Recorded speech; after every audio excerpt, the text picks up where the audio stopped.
Imagine a scenario of complex alliances and epic battles in ancient Mesopotamia. Amidst this chaos, a nearly forgotten tribe emerges, the Zuzites, mentioned in Genesis 14 verse 5. Who were these people and why were they defeated by Kedorlaomer and his allies? God's sovereignty over nations is revealed in a surprising way in the story. Have you ever wondered how alliances and wars shape the faith and history of ancient peoples? Get ready for an intriguing journey into the past, where every detail reveals the invisible hand guiding the history of humanity. Let's unravel this together. Historical and geographical context. The Zuzites, or Zuzim, are mentioned in the historical context of ancient Mesopotamia, a region rich in civilizations and complex cultures. Geographically located in the area that today corresponds to Iraq and parts of Syria, the Zuzites inhabited a strategic region between the great powers of the time, such as the Sumerians, Akkadians, and Elamites. Mesopotamia, known as the cradle of civilization, was a melting pot of cultural, political, and military influences, and the Zuzites were part of this dynamic scenario. The relationships of the Zuzites with other contemporary tribes and nations were complex and often involved strategic alliances and conflicts. They did not exist in isolation, but were embedded in a web of interactions with other tribes and city-states. Like many other groups, the Zuzites constantly had to negotiate their position and security amid a volatile political and military environment. Alliances were often temporary and based on common interests, making the region's politics extremely fluid and unpredictable. The location of the Zuzites in ancient Mesopotamia also suggests that they were in contact with several important trade routes. Trade was a crucial factor for the survival and prosperity of tribes and city-states in Mesopotamia. Therefore, in addition to their military and political activities, the Zuzites were likely involved in the trade of goods such as metals, textiles, and food, which increased their influence and importance in the region. Their geographical position granted them a significant role in the commercial and cultural exchanges that characterized ancient Mesopotamia. Biblical mention and significance. The Zuzites are specifically mentioned in Genesis 14 verse 5, which gives them a place in the biblical narrative. In the verse, they are cited as one of the peoples defeated by Kedorlaomer and his allies during a military campaign. This mention is not extensive, but is enough to indicate that the Zuzites were a recognized and significant presence in the region at the time. The Bible, by recording their defeat, places the Zuzites within a context of conflict and conquest that was common in ancient Mesopotamia. The interpretation of the name Zuzites or Zuzim varies according to different versions of the Bible. In some translations, the name is interpreted as giants, suggesting a possible association with beings of great stature or strength. This variation in translations may reflect different traditions and cultural understandings about who the Zuzites were. The exact interpretation of the name can provide insights into how this group was viewed by their contemporaries and the biblical authors. Moreover, the mention of the Zuzites in Genesis 14 verse 5 raises questions about their identity and historical role. Some scholars suggest that the Zuzites might have been a Semitic group, while others propose that they were of non-Semitic origin, possibly Indo-European. The diversity of theories reflects the complexity of ancient Mesopotamian history and the difficulty of accurately identifying ancient peoples mentioned in biblical texts. Regardless of their origin, the reference to the Zuzites in the Bible underscores their involvement in significant events of the time. War and alliances in ancient Mesopotamia. The military campaign of Kedorlaomer and his allies against the Zuzites is a classic example of the frequent wars and alliances that characterized ancient Mesopotamia. Kedorlaomer, the king of Elam, led a coalition of kings against various tribes and city-states, including the Zuzites. Such military action was not uncommon, as kings often formed alliances to increase their power and expand their territories. The campaign against the Zuzites shows the dynamics of power and the necessity of forming coalitions to face common enemies. Alliances were a crucial part of military strategy in ancient Mesopotamia. Smaller city-states and tribes sought protection and support from more powerful kings, while these kings benefited from the additional strength and resources their allies could provide. In Kedorlaomer's case, His alliances allowed him to conduct effective military campaigns against various adversaries, including the Zuzites. The defeat of the Zuzites, as mentioned in Genesis 14 verse 5, is a testament to the power of these alliances and the military prowess of Kedorlaomer and his allies. The dynamics of alliances and conflicts in the region were extremely complex. City-states and tribes were constantly involved in rivalries, plots, and betrayals. Alliances could be broken as quickly as they were formed, and loyalty was often a matter of convenience. The Zuzites, as part of this scenario, would have participated in this political and military game, seeking to ensure their survival and prosperity in an environment where war was a constant reality. Kedorlaomer's campaign against the Zuzites is just one of many battles that shaped the history of ancient Mesopotamia. Kedorlaomer and his allies. Kedorlaomer, king of Elam, is a central figure in the story of the Zuzites as mentioned in Genesis 14 verse 5. He is described as a powerful leader who managed to unite several kings in a military campaign against various tribes and city-states, including the Zuzites. Kedorlaomer's leadership and ability to form strategic alliances indicate his political and military skill. His kingdom, Elam, located to the east of Mesopotamia, was a significant power in the region, and Kedorlaomer sought to expand his influence and control through military campaigns. Kedorlaomer's allies included kings from other regions, such as Amraphel, king of Shinar, Arioch, king of Elassa, and Tidal, king of Goyim. This coalition of kings demonstrates the complex network of relationships and interests that characterized ancient Mesopotamian politics. Each king had his own reasons for allying with Kedorlaomer, whether to expand their territory, strengthen their political position, or gain economic benefits. The alliance between these kings allowed them to conduct more effective military campaigns, combining their resources and forces to face common enemies. The military campaigns led by Kedorlaomer and his allies had several significant consequences. The defeat of the Zuzites and other tribes and city-states consolidated Kedorlaomer's power and increased his influence in the region. However, these campaigns also provoked ongoing instability and conflict, as the defeated tribes and city-states sought to regain their power and territory. The story of Kedorlaomer and his allies illustrates the volatile and competitive nature of politics and warfare in ancient Mesopotamia, where alliances and conflicts constantly shaped the fate of nations and peoples. Theological implications and divine sovereignty. The defeat of the Zuzites, as mentioned in Genesis 14 verse 5, also has significant theological implications. In the biblical narrative, the story of Kedorlaomer and his allies is often seen as an expression of divine sovereignty over nations. The defeat of the Zuzites and other peoples can be interpreted as part of God's plan, demonstrating his control over historical events and his power to guide the destiny of nations according to his will. This theological perspective underscores the belief in divine intervention in human history. The events of Genesis 14 verse 5 fit into the divine plan revealed in Scripture in various ways. The victory of Kedorlaomer and his allies over the Zuzites is seen as a step in the fulfillment of God's purposes for his chosen people. The biblical narrative often uses historical events to illustrate spiritual and moral lessons, and the defeat of the Zuzites can be seen as an example of divine judgment against those who oppose God's plan. This theological interpretation reinforces the message that God is in control and that his will prevails regardless of human circumstances. Furthermore, divine sovereignty over nations is a recurring theme in the Bible, and the story of the Zuzites in Genesis 14 verse 5 contributes to this larger narrative.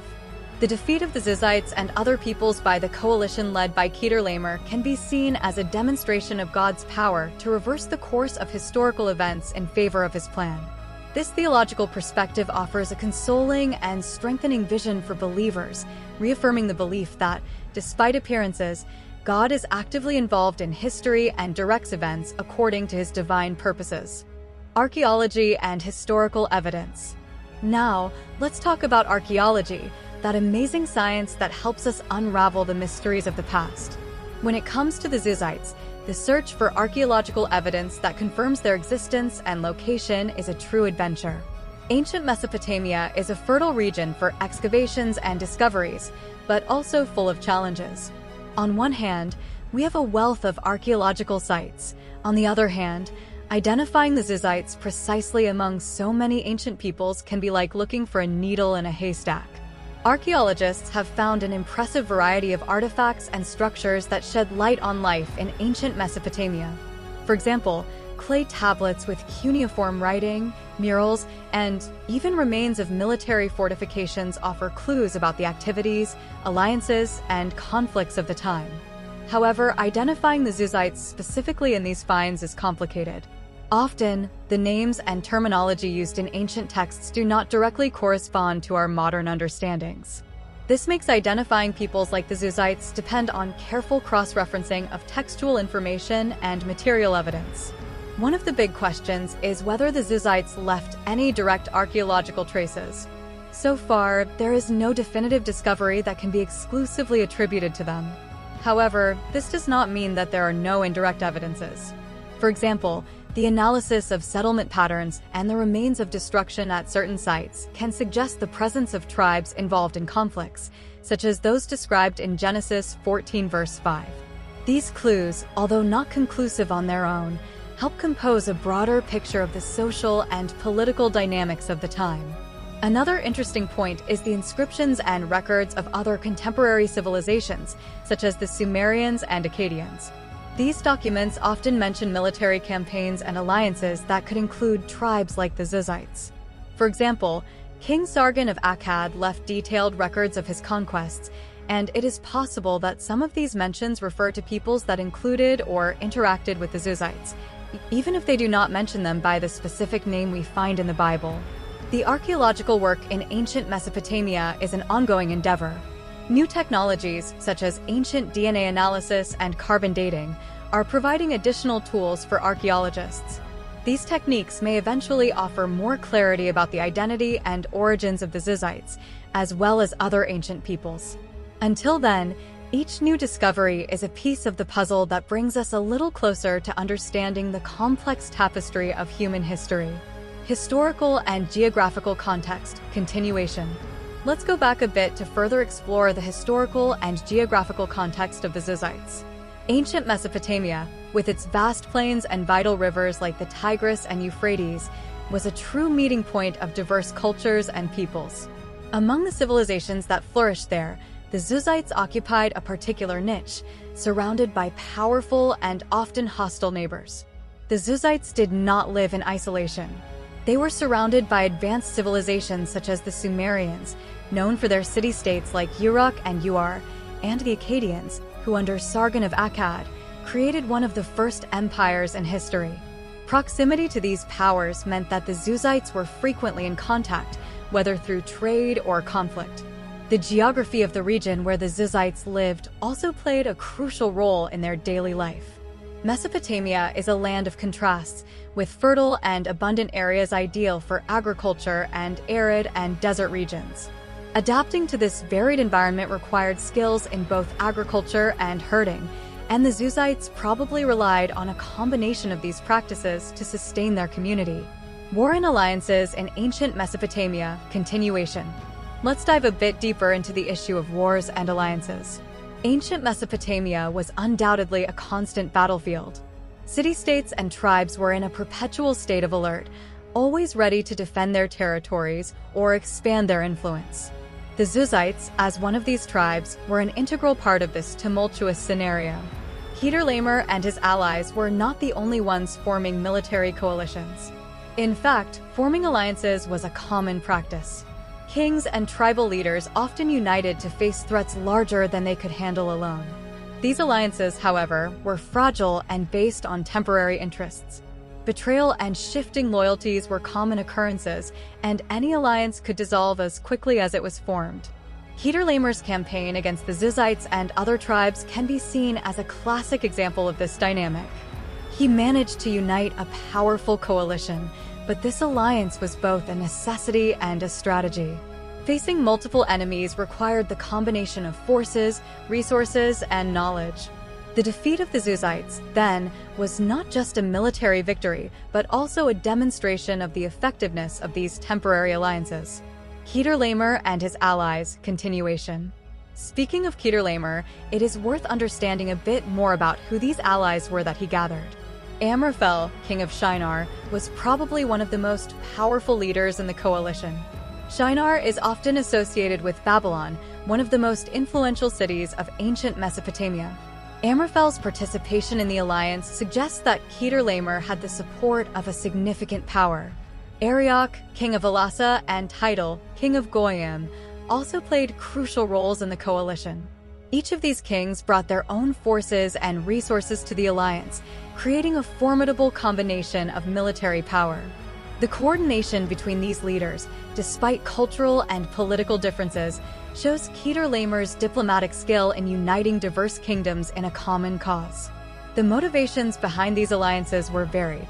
For some, like Kedorlaomer, the military campaign was an opportunity to expand their territory and consolidate their power. For others, it was a matter of survival and defense against common threats. The alliance between these kings was a complex web of interests, ambitions, and needs, reflecting the multifaceted reality of politics in ancient Mesopotamia. Theological implications and divine sovereignty continuation. The theological dimension of the Zuzites' defeat cannot be underestimated. In the biblical view, these events are not merely historical, but carry deep spiritual significance. Divine sovereignty over nations is a recurring theme in Scripture, and the story of Kedorlaomer and his allies is a clear example of this principle. For the ancient Israelites, Kedorlaomer's victory and the subsequent defeat of the Zuzites would be seen as a manifestation of God's power. This theological perspective suggests that, regardless of military skills or political strategies, the final outcome of conflicts was determined by divine will. God, in his sovereignty, directed historical events according to his greater plan. This theological view offers a comforting interpretation for believers. In a world full of uncertainties, conflicts, and changes, the belief in divine sovereignty provides a sense of order and purpose. The defeat of the Zuzites, therefore, is not just a historical event, but a reminder that ultimately, God is in control, guiding the destiny of nations according to his divine plan. Biblical mention and significance continuation. The mention of the Zuzites in Genesis 14 verse 5, though brief, is rich in significance. The Bible does not offer many details about who the Zuzites were, but the inclusion of this name in the biblical narrative suggests that they were a recognized and significant presence in the region. The translation of the name in different versions of the Bible, such as giants in some interpretations, adds a layer of mystery and fascination about this group. Some scholars argue that the interpretation of giants may not be literal but symbolic, referring to a powerful or feared people. This variation in translations illustrates how cultural traditions and historical contexts influence the interpretation of biblical texts. The mention of the Zuzites, therefore, is not just a historical reference, but also a window into the perceptions and understandings of the ancient writers and translators of the Bible. Archaeology and historical evidence continuation. Archaeology continues to be an essential tool in unraveling the mysteries of the Zuzites. As new excavations are conducted and new technologies are applied, there is always hope of discovering more evidence that can shed light on this enigmatic group. For example, the analysis of ceramics, tools, and other artifacts can provide clues about the lifestyles, practices, and interactions of the time. And folks, how fascinating it is to explore so much about the Zuzites today, right? We've managed to travel back in time and understand a bit more about those alliances and wars in ancient Mesopotamia. It's incredible to think how God, in his infinite wisdom and sovereignty, orchestrated all that, isn't it? But now I want to hear from you. Have you ever stopped to reflect on how these ancient stories still speak so strongly to our hearts today? How do you think the battles we face nowadays connect with those of antiquity? Could it be that, like the Zuzites, we sometimes find ourselves surrounded by enemies and challenges, but forget that God is in control of everything? And speaking of battles, have you ever wondered what the greatest battle we face in our spiritual life is? Could it be a lack of faith? Doubt? Or perhaps the struggle against sin? Let's think about this together and bring these reflections into our daily lives. Moreover, this story of the Zuzites shows us that no matter how powerful earthly armies may be, nothing compares to the strength and power of God. How can we apply this truth to our lives? Are we trusting more in our own strengths or in divine sovereignty? And if you could form an alliance with someone today, just like Kedorlaomer did, who would it be? And why? How could these alliances help you fulfill the purpose that God has for your life? Let's continue this conversation in the comments. I really want to know your opinions and how these stories have impacted each one's spiritual journey. After all, we are a community, and together we can learn and grow ever more in faith. So, don't forget to leave your answers and reflections below. And of course, if this journey through ancient Mesopotamia brought you new perspectives, don't hesitate to share this video with your friends and family. Who knows, they might also be surprised by God's sovereignty over nations and our lives. Thank you for being here with me on this journey. Let's keep exploring and discovering together the wonders of God's Word. See you next time.